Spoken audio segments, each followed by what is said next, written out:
This is a good list that I've put together, inspired by a couple of others and my own contribution, and I'd like to share this list with you.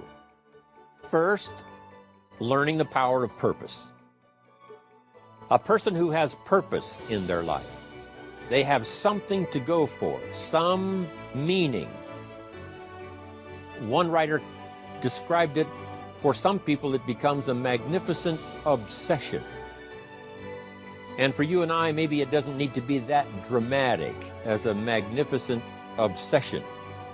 But it has to be something that does something to us, something that pulls us, especially into the future. You know, there are many influences on us. One is the influence of the past. Some people are always pulled back by the past. Some people are always pulled aside by the distractions. But here's what's powerful. If you have a list of high purpose in your life, it pulls you toward the future. And the more powerful the purpose is, the stronger it pulls. And here's the other great advantage if you have purpose for the future. It pulls you through all kinds of challenges and all kinds of difficulties. If you don't have these strong purposes for the future, it's easy to get swallowed by a bad day. It's easy to be almost annihilated by a poor month. And it's easy sometimes to almost disappear beneath the waves of a year that goes backwards if you don't have something to pull you beyond that year.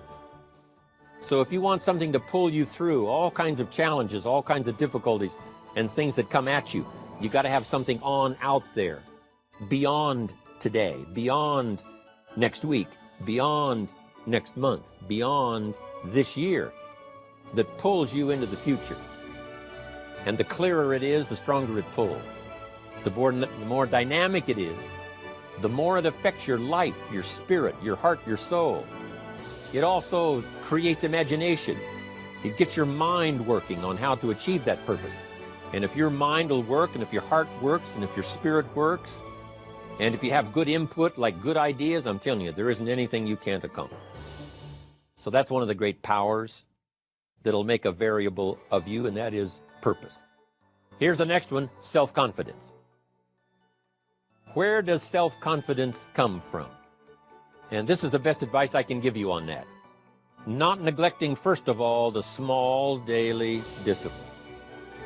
Self-confidence really comes from feeling good about yourself.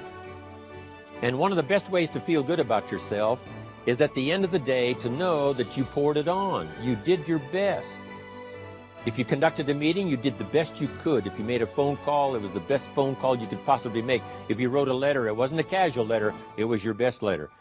At the end of those kind of days, when you feel good about yourself, self-confidence starts to rise.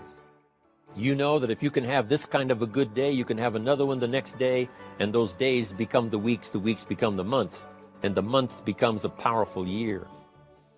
Self-confidence comes from the lack of neglect.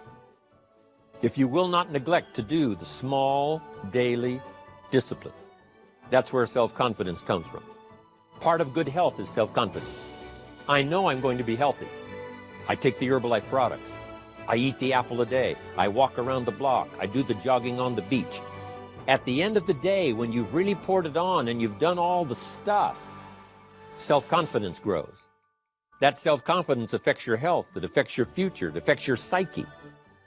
So this is true. One of the great powers is self-confidence.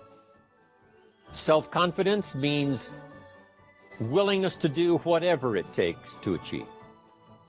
Some people say, well, I'll do it for a little while and see what happens. You know, I'll try a couple of things. If that doesn't work, I'm out of here. And all of us know that that kind of person doesn't have much of a future.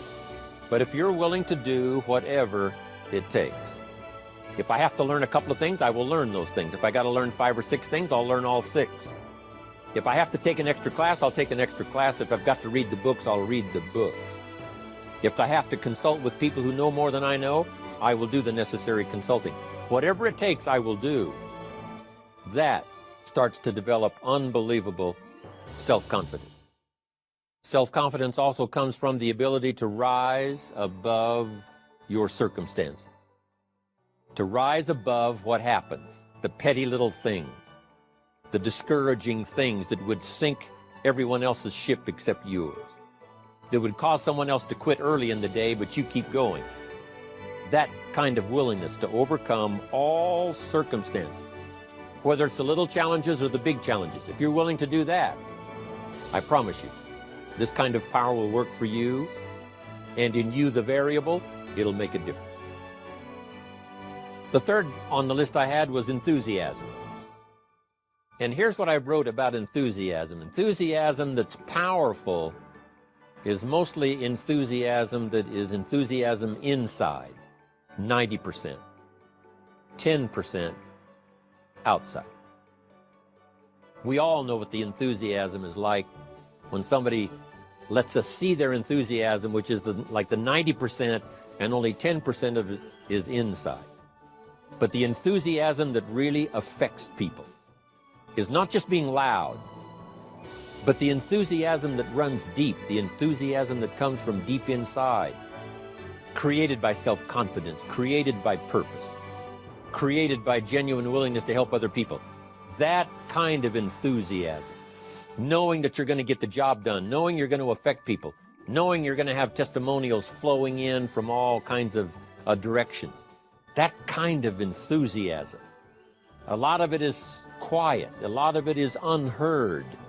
And the 10% that's heard, it rings a bell. People call it genuine enthusiasm because they know that what you say in the outward display of your enthusiasm is only a small tip of the iceberg of the enthusiasm you feel inside that really motivates you to do the best job you can.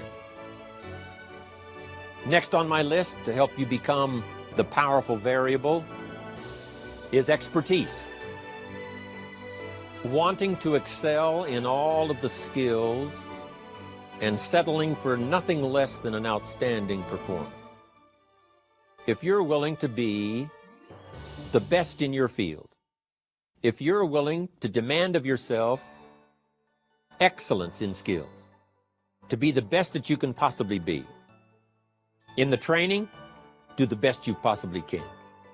In doing a workshop, do the best you possibly can. Developing the skills of using your personality, developing the skills of language, developing the skills of influence, developing the skills of organizing. If you're willing to be an expert in all of the skills, Herbalife has the way for you to invest those skills and not only make a handsome living, not only make a lot of money, but if you would so desire and if it would be your purpose, a chance to make your fortune. Expertise, excellence in skills.